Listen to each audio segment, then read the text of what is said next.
Hello guys, this is the tutorial how to change your static image in desktop wallpaper to an animated one free from a lively wallpaper from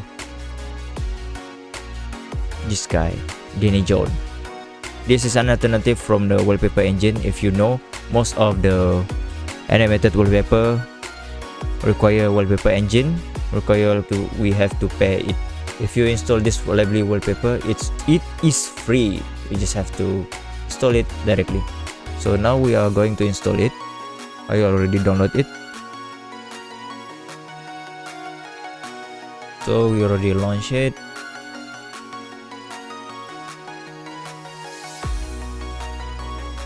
This is a preset. You can try it. It's preset. But it changed in the background.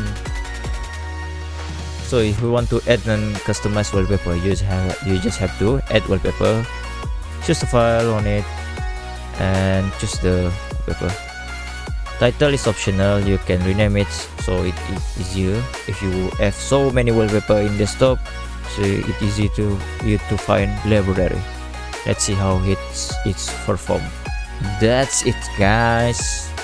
See, you can customize it if you want. How it look, saturation, hue, brightness, contrast, speed. I think default setting is okay already. Okay guys, if you have any question guys, just leave me a comment below. Just ask me at my email. This is an amazing software from the Danny John. You should check it out and support it. Thanks and see you next time.